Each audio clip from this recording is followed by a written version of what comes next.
Hello, here with me in Dangali Street. You're watching a little talk when I met the artist and talk about art and more.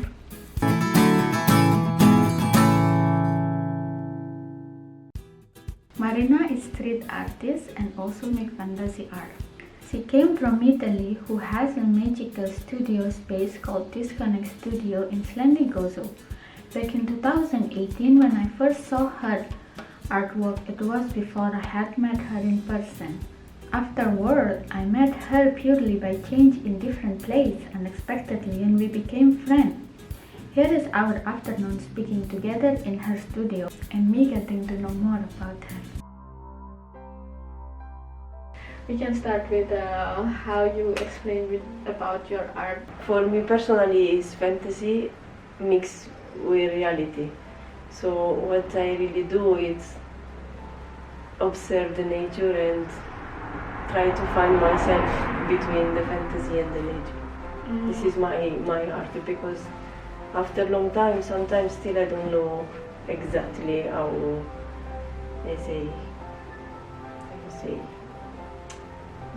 describe it at myself, because all the time can change it. Yes, so for me it's fantasy. Like basically. grow with you, like. Yes.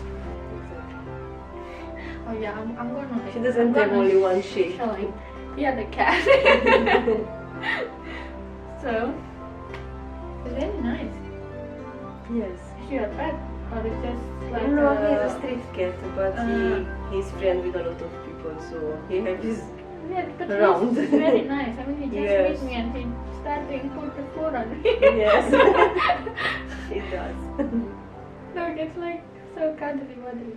Okay, and then how it start? I mean, like how it's actually start? You start the art. I mean, like, is it have a thing with your background, your childhood?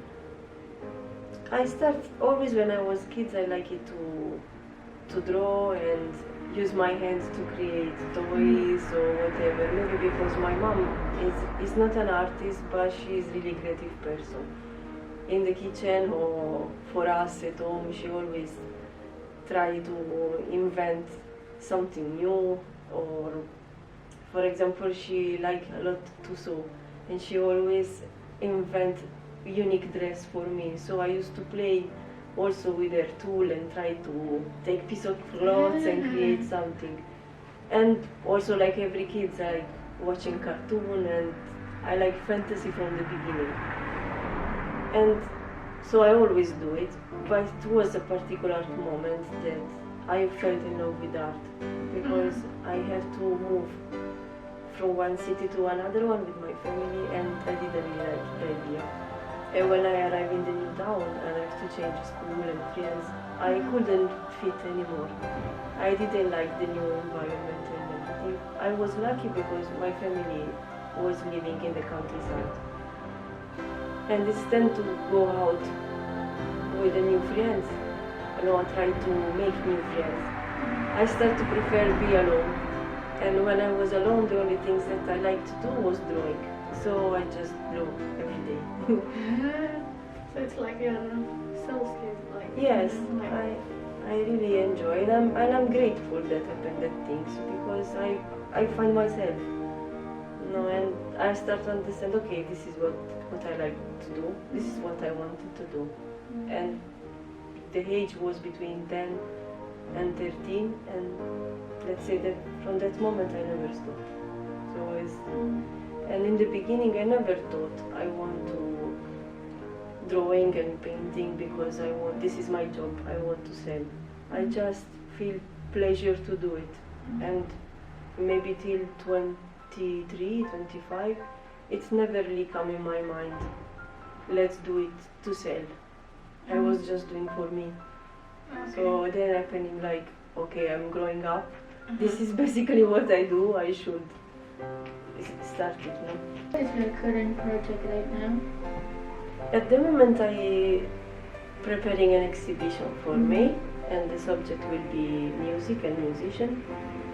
But in the same times they are coming different idea at all from what is music it is. So I have to finish this project, like make a series of painting about music. But I'm thinking to as soon as I arrive at a good point, I want to start again to recycle pieces from the nature, like piece of trees I have over there. Yesterday I went it collecting around. That's it for now. Do you? I see you like painting on the street and with the chalk. How's the experience? I mean, like how it started? I mean, like this is not something that actually make money. I mean, like you said, like you start from age of 23, you starting want to, professional artist, and why still keep doing this? That started like a game.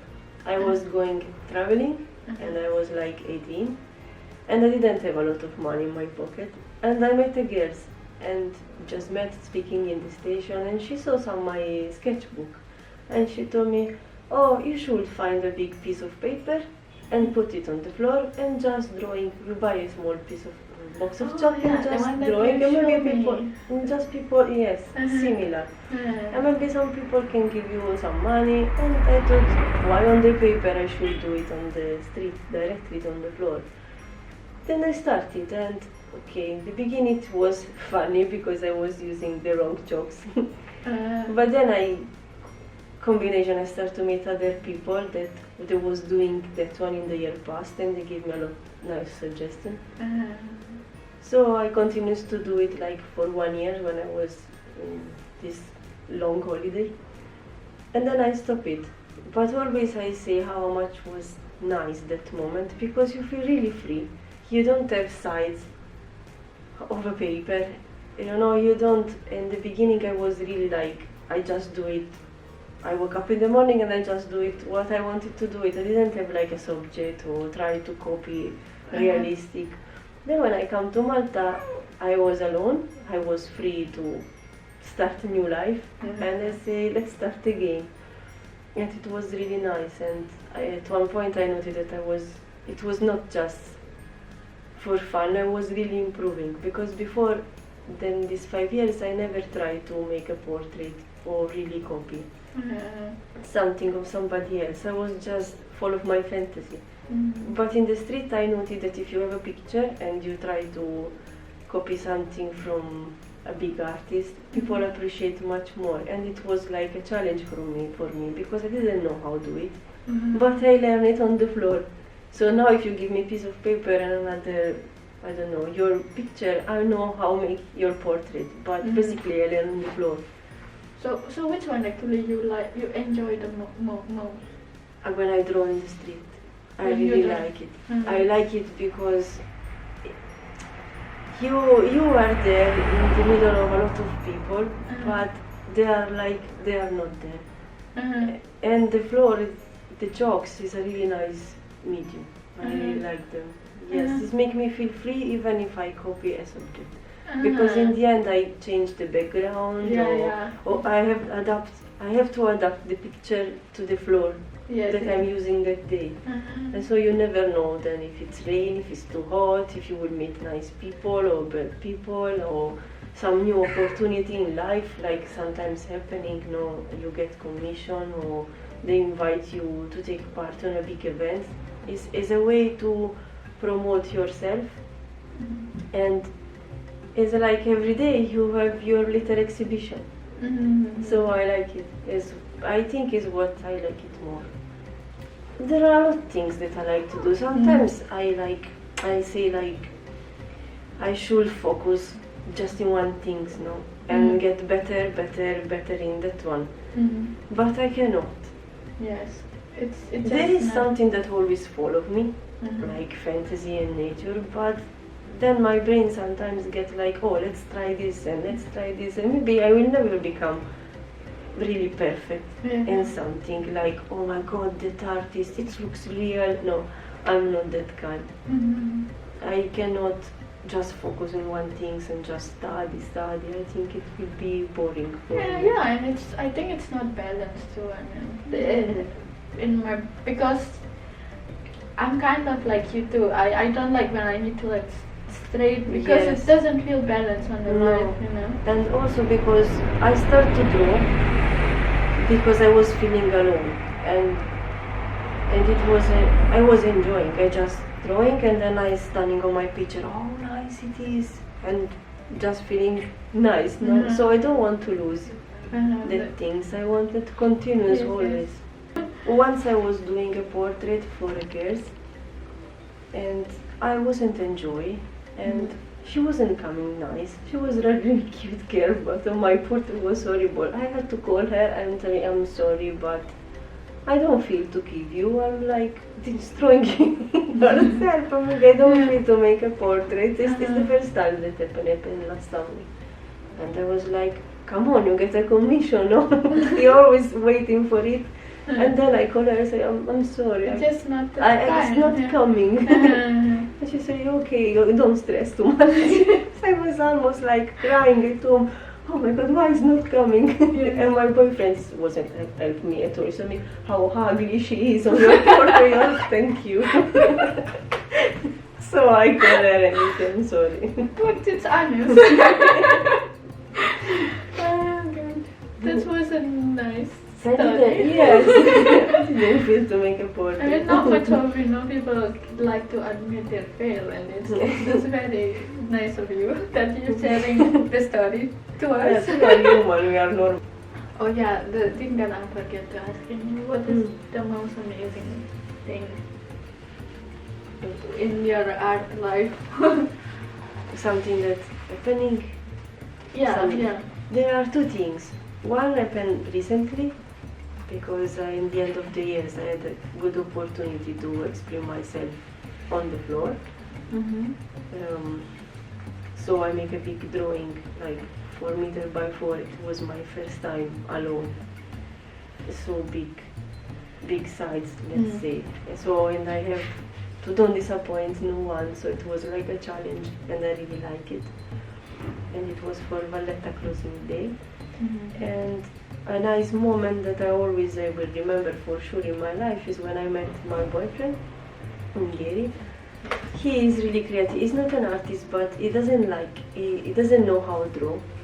But he is really creative person. He really like recycle and invent things. Even here there are things that his is not mine. And we really enjoyed. We did installation to use in a club when I was doing parties. So introduce in my art new things, new medium, new material, UV light, fluorescent color. And now that he is not create anymore with me, they are still with me, these things, and he always support me in this. So that's why also the name of the studio is Disconnect Creation. So he's kind of like influenced you too. Yes, a lot, and he's really also critic. While I do something, I ask him, suggest what you think. Oh, here is not perfect. You should make it like this. So, for example, he's not create anymore with me because he's busy with his things.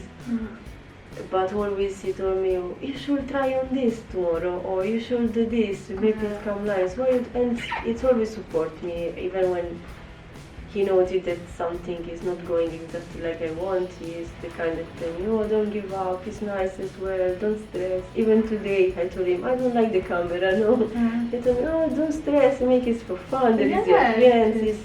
He's always next to me, no. And so I will remember for sure forever. That's beautiful. Yes, it's nice to have someone that for a period of time share, let's say, your studio with you, your art with you. And when he's out, as well, he love your art and support you. So they're number one friends. Yes, for sure, for sure. So thank you so much for the thank you time. To you. It's really nice of you. It was nice of you. For you too. Okay, thank you. Thank you, Alvi. As the day is ending, we walk around Slendy and have a cup of coffee. Connecting with her and talking remind me to keep me being gentle and to love the world around me. If you think drawing outdoor is what you like, comment below. If you like Farina and you want to know more about her, check the video description. Thank you for watching. Feel free to like, comment and subscribe to this channel. Bye!